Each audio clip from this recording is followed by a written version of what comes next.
Eusko ikaskuntza, udan egoikoetxea. Geure kide guztiak dira, saio hau osotzen dabenak. Biribiltzen dabenak, aberazten dabenak, edo hornitzen dabenak.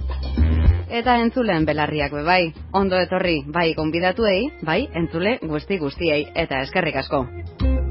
Dakizuenez, hilabeteko azken zapatuetan eta lehenengo zapatuetan, ordu batak inguruan batzen gaitu saio honek, Eusko ikaskuntzak. Eta ez gaur ez da gitxiago izango. Eta gainera, memoria egingo dugu. Esklabotza frankismoan, errepideak eta fortifikazioak Mendebaldeko Pirineoan. Horixe da gure abiaburua.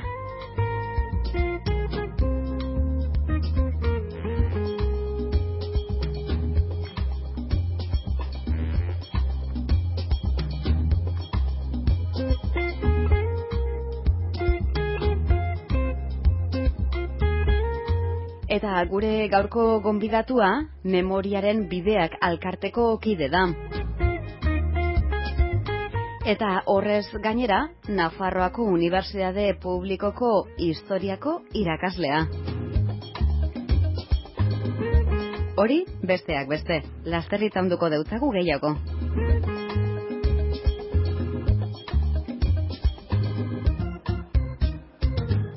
Fernando Mendiola, egunon eta ondo etorri. Egunon, bai. Zelan zagoz, Fernando? Ondo. Bueno, gaurko honetan, titulo guzti horrez gainera, geure gonbidatua bebazara. Eta beraz, apurka, itauntzen hasteko lizentzia hartuko dugu. Ze gaurko gaia, esklabotza frankismoan, errepideak eta fortifikazioak Mendebaldeko Pirineoan da. Hori titulo bat da, baina honek atzean gauza asko dauka, eta ia aurrengo minutuetan, honen ingurukoak aztertzeko aukerarik daukagun, zeu geure gonbidatu zarela baliatuta. Hasteko esan beharko geunkena da, Memoriaren Bideak eta Jeronimo de Ustarietz Institutuak antolatutako erakusketa baten inguruan berbetan gabiltzala, ezta?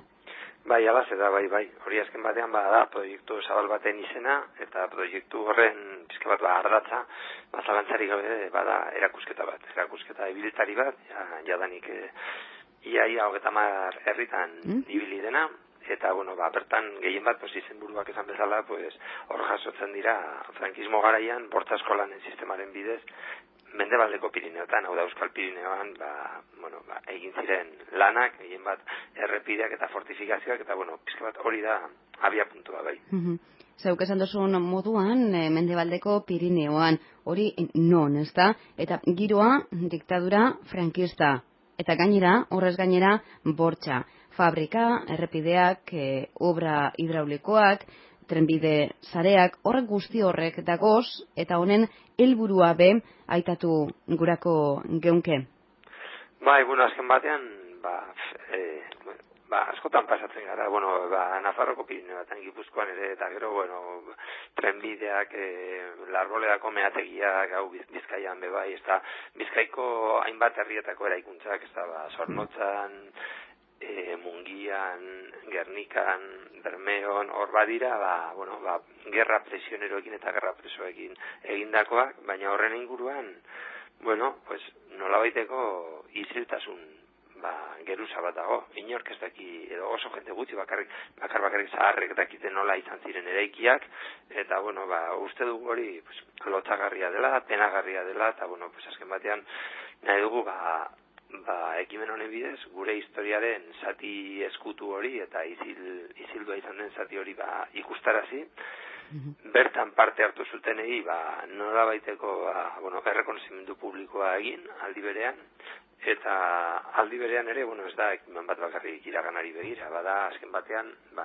historiara begiratze horrek lagundu behar digu azken batean gure egunerokotasunean, eta biharkoari begira ere, giza eskubideen kultura pizka bat defendatu, eta horrekin batera, gerra, militarismo eta errepresioaren azken batean kultura ere kritikatu.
Berehala jarraituko dugu gaian, hau da, proiektuan eta erakusketan sakontzen, baina aurrera egin aurretik, Fernando, konta iguzu zuk zein eratara hartu duzun parte proiektuan. Esaten izan dugu beste beste memoriaren bideak elkarteko kide zara. Bai, bueno, ni hori memoriaren bideak elkarteko kidea, eta, bueno, hortaz gain ere, bueno, pues historia irakaslea, historialaria, eta, bueno, pues nire parte hartzea gehien bat izan da, pues dokumentazio lana. Duela urte batzuk Edurne Beamontekin batera Esclavos del Franquismo en el Pirineo liburua argitaratu genuen, eta, bueno, pues pizka bat, neurri handi batean ikerketa hortan, eta, bueno, eta hortik aurrera egindako beste ikerketetan ateratako dokumentazioarekin osatu izan dugu erakusketa. Esaten izan duzun moduan historiako irakasle bebazara?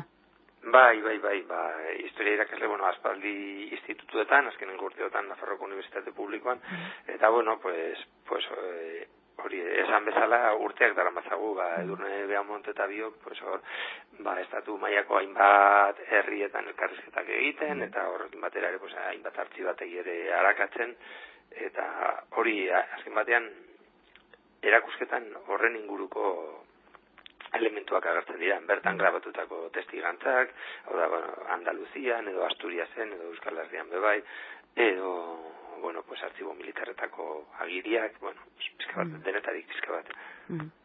Datu bat, zonalde honetan, gerrandoko urtetan, 15.000 prisionero inguru lanetan.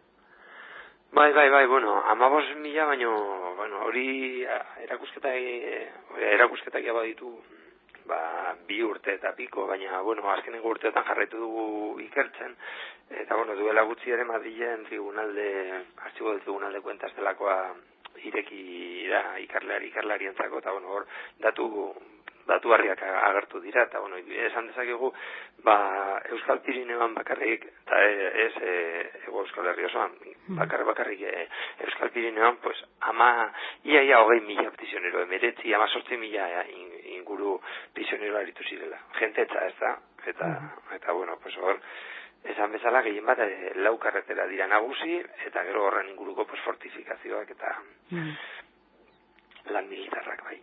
Horrek antolatu egiten zituen, ez da? Langile batalioietan edo?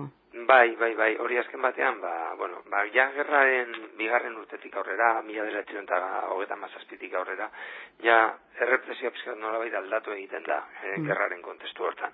Hasiera bateko errepresioa oso, bueno, bortitza beti izan da, ez da, baina, bueno, nahiko desantolatua eta burokraziaren filtrotik pasatu gabekoa izan zen, ez da. 1936an egin ziren afusilemendu gehienak, ez ziren egin epaiketa baten ostean, ez da, besterik gabe, hori, beroan edo egin ziren. Eta prisioneroekin ere, azken batean, alako zerbait gertatzen zen, ez da. Bueno, pues, Ebro aranean, baita ere Guadalquivir aranean, hartutako Extremadura aldean ere, hartutako prisioneroak askotan izaten ziren berehala eraiak. Eta horren adibide nabarmena, pues, da Badajozeko zezen plazan gertatutakoa, ez da. Hor 1000 baino gehiago prisionero bertan sartu eta bertan afusilatu zituztelako. Baina, klaro, gerra ja pizka bat aurrera joan ala, eta ikusten zenean gerra luzeago izango zela, eta bueno, prisioneren erabilerari buruzko ere gogo eta agertu ziren agintari frankisten artean. Bueno, pues hori, gehien baina, Bizkaiko, Bizkaia erortzen denean, udaberri hortan jarri behar dugu pizka bat jomuga, eta hori mugarri bat jartzen da, eta errepresioa azten da beste modu batez antolatzen. Modu, burokratikoago batean, modu antolatuago batean, eta hor prisioneroak ja konzentrazio eremuetara bidaltzen dira, eta zailkatu egiten dira. Zailkatu, horietako batzuk espetxera joaten dira, izaten dira hor epaituak edo afusilatuak, beste batzu libre gelditzen dira, edo, pasatzen dira armata frankistara, baina erdian gelditzen da multzo handi bat, 1.000 inguru, gerra osoan zehar, ez da, desafekto bezala zelkatuak izan zirenak, eta, horiek langile batai horietara pasatu ziren. Eta, azken batean helburua hori zen, ez ziren pertsonak nolabait ez zituzten epaitu, baina aldi berean ez ziren aietaz fido, bere militantzia politikoagatik, eta, bueno, pues, horrela sortu ziren, 1937an langile bataioiak.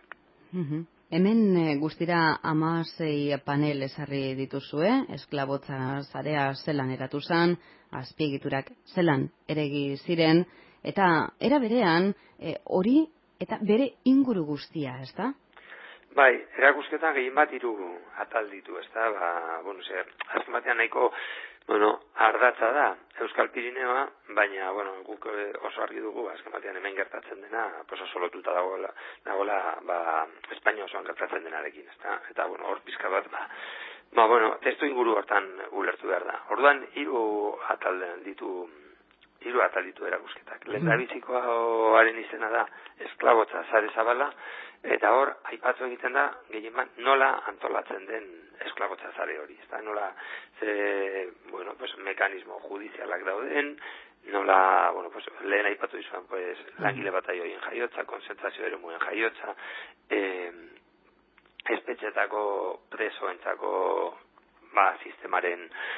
lanaren sistemaren antolaketa, sistema de redención de penas por el trabajo delakoa, Pirineoa gotortzeko planak ere, azken batean, horako karreterak eta kokatu behar dira plan baten barrenean, ez da, plan de fortificación del Pirineo Occidental, eta, agintari frankistek martan jarritakoa. Eta, lehendabiziko partea nola baita esateko, da, hori, nola globalago bat, ez da, estatu mailan nola osatzen den holako esklabotza sistema. Bigarrena dago sartuta gehien bat lan eremuetan, eta, izenburua nahiko adierazgarria da, ez da, egurazko eta ogi gutxi. Eta, hori da azken batean prisionero asko aipatzen zuten, ez da, oso tratu gogorra, humilazioak, golpeak, batzutan ere, gozea, jipoiak, hotza, batzuetan afusilamenduak, en fin, oso esperientzia gogorra, eta, hori da pizka bat, bigarren atal hortan, 6 panel dituen bigarren atal hortan, jasotzen da egunerokotasuna. Egunerokotasuna lanean, elikadura, ostatua, baita ere, langilek o prisioneroek egindako erresistentzia saioak, iesaldiak, hori, pizka bat, bigarren atal horrek eramaten gaitu lan eremuaren barrenera. Eta gero, badago 3. atal bat, gukustu dugu hori nahiko importantea dela esan, alambradas haratago. Eta, alambradas haratago hortan, ikusten duguna da, azken batean, esklabotza sare horrek eragin zuzena eta eragin, garrantzitsua izan zuela, lan eremuetatik kanpo. Alde batetik batzuk hortaz baliatu ziren, estatua gehien bat, baina baita ere beste toki batzutan, eta Bizkaian adibidez ere bai, eta Gipuzkoan enpresa pribatu batzuk hortaz baliatu ziren. Nola ze eragina izan zuen prisioneroen presentzia Pirineoetako herrietan, hor harremanak sortu ziren, prisionero eta agentearen artean.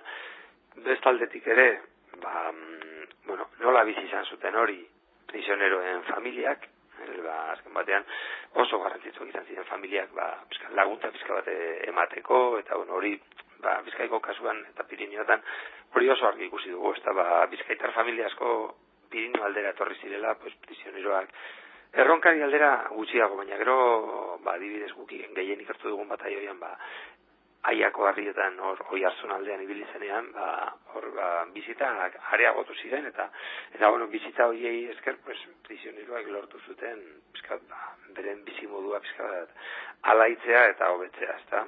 Eta, nolabait, panel baten azpimarratu nahi izan dugu, familien protagonismo hori, hor gehien bat emakumeak lan asko egin zuten, ezta?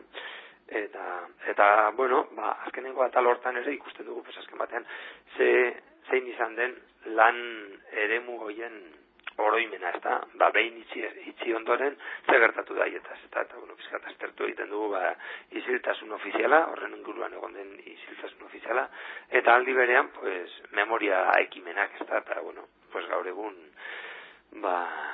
zorionez, gero eta gehiago dakigu horren inguruan.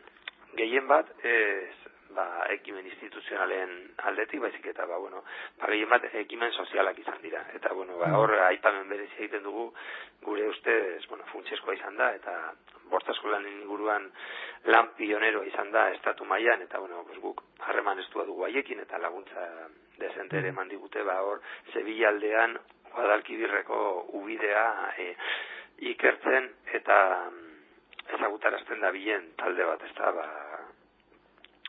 Andaluziako memoria historikoa elkartea, eta horren barrenean, badago lan talde bat, el canal de los presos, edo presoen ubidea aztertu duena, eta horrek ere, azken batean, ikusten duguna da, isiltasun ofizialaren aurrean, isiltasun hori apurtu egin dela, baina, gehien bat apurtu egin da, gizarteak egindako lanari eska.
Eta honek zalantza barik, historian aitatuko dugu marka bat dela, memoria kolektiboan izan dau eragina, eta jarraitzen dau eukiten. Honek dokumentazio lana egiteko, ikerketa lana egiteko, bidean ze eragin dauka? Bueno,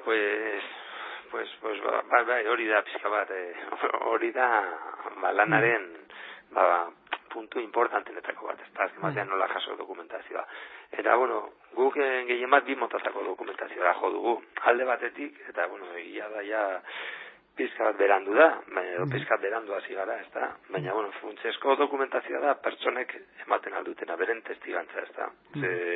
Hori ez da agertzen, pertsonen prisionero horien esperientzia, ez da agertzen artxiboetan, ez da agertzen idatzitako paperetan, baina funtsezkoa da, eta, lehen aipatu dizudan bezala, ahosko testigantza horiek biltzeko, komunitate autonomo ezberdinetan ibili gara, eta, gehien bat Andaluzian, Asturiasen, eta Bizkaian ere, elkarrizketa dezente egin genituen bere garaian, eta, hori ere izan da, dokumentazio bilaketan, zirazki izan da, tarterik, interesgarriena eta politena, ez da.